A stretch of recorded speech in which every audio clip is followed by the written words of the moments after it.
Meus irmãos, minhas irmãs, vamos continuar falando sobre a origem e o propósito da igreja. Nós vimos no primeiro vídeo a respeito do que é a igreja, a questão da eclésia, que ela não é um termo que aplica como igreja, mas um termo que se emprestou para compreendermos um pouco a questão da igreja. Outro sim, nós vimos que a igreja tem caráter local, como também universal. E agora a pergunta é, quando que a igreja veio a existir? Não é quando que a igreja fora inaugurada, como sabemos em Atos dos Apóstolos, capítulo 2, mas é quando ela veio a existir. Jesus, ele disse, edificarei a minha igreja. A igreja veio existir no Novo Testamento, a igreja veio existir no Calvário, a igreja veio existir em Atos 2, como já citei. Quando que a igreja veio a existir?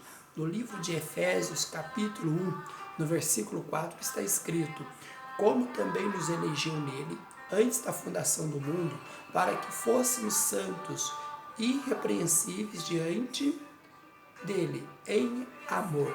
Então nós temos a primeira ideia aqui em Efésios, partindo desse capítulo 1, versículo 4, que a igreja de Cristo sempre existiu na mente e no coração de Deus. Outro sim, em Efésios capítulo 5, versículo 32, está também escrito desta forma: grande é este mistério, digo, porém, a respeito de Cristo e da igreja.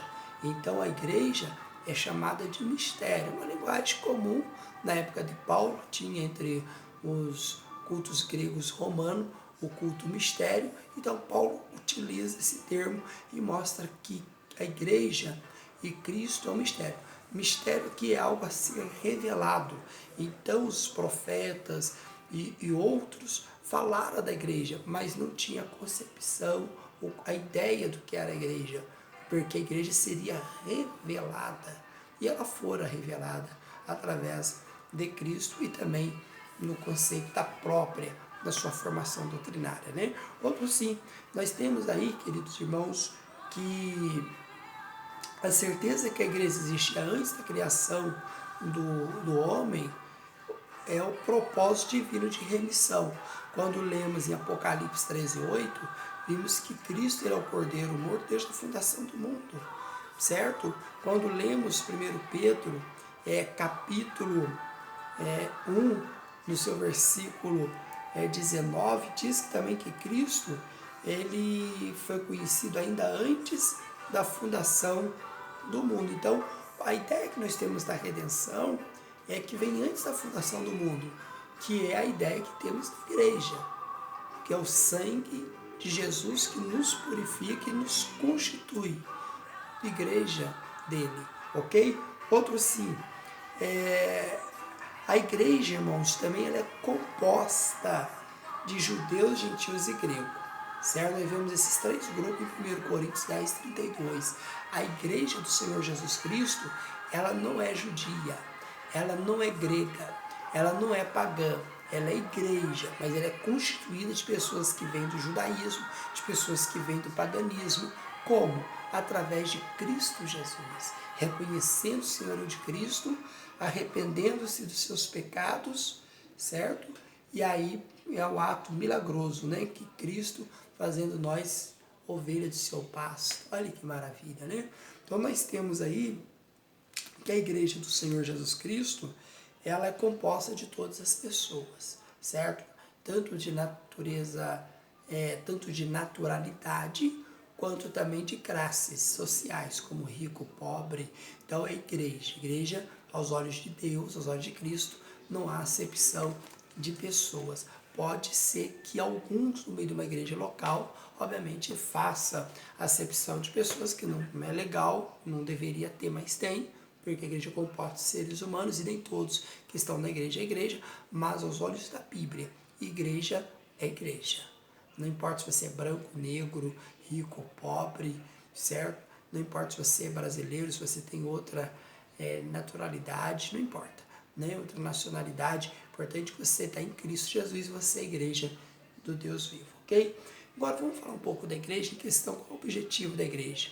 Quando ela se reúne, numa igreja local, naquele caráter local. Mas ao apresentar, permita-lhe falar qual não é, ou quais não são os objetivos da igreja. Primeiro, não é buscar o que querem, né? Não é buscar coisas dos seus interesses. Adorar a Deus não é buscar aquilo que eu quero, a forma que eu quero, não.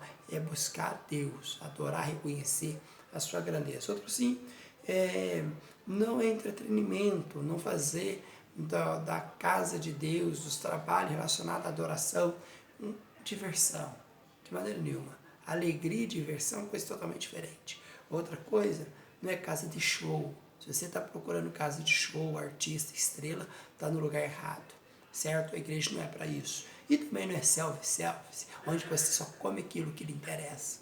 Não, Deus nunca vai te dar simplesmente aquilo que você gosta. Ele sempre vai lhe dar aquilo que você precisa, ok? Outro sim, nós temos também que a igreja de Cristo, ela está numa posição privilegiada. Aonde, pastor?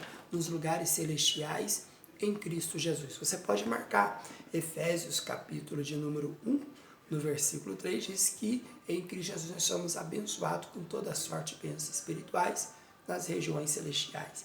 Efésios capítulo 1, versículo 20, fala assim, que manifestou em Cristo, ressuscitando os mortos, pondo-o à sua direita no céu, acima de todo principado, poder, potestade, domínio e de todo nome que se nomeia não só nesse século, mas também no vindouro, e sujeitou todas as coisas aos seus pés, e sobre todas as coisas o constituiu o cabeça da igreja, certo? Vamos entender isso.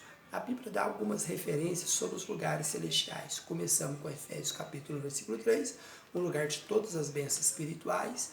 Em Efésios capítulo 1, versículo 20, é o lugar onde Cristo está, é o lugar mais elevado da supremacia e poder.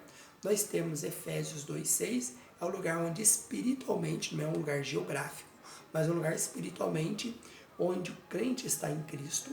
Também 3,10 de Efésios é onde as maravilhas e sabedoria de Deus é manifestada na igreja e conhecida pelos principados e potestade. Porém, Efésios 6,12 é um lugar de batalha espiritual, certo? Vamos agora fazer uma observação. Em Efésios capítulo versículo 20 ao 22, nós temos aí que Jesus, ao ressuscitar, Deus fez assentar à sua direita nos lugares celestiais, acima de todo principado e potestade. Porém, em Efésios capítulo 2, versículos 6 e 7, juntamente com ele nos fez assentar nos lugares celestiais, isto é, em Cristo Jesus. Comparando agora com Efésios 6,12, que é o lugar de batalha espiritual, nos lugares celestiais, o que podemos dizer? Se Cristo tem os principados, potestade debaixo de seus pés, e a igreja está espiritualmente com ele, assentado nos lugares celestiais, por que não dizer que todos os poderes, potestade, principados, hoste da maldade, está debaixo dos pés da igreja? Isso significa que a igreja tem autoridade sobre essas questões. Por esta razão, a igreja deve sempre exercer a sua autoridade espiritual, até porque a igreja está em posição privilegiada em Cristo Jesus.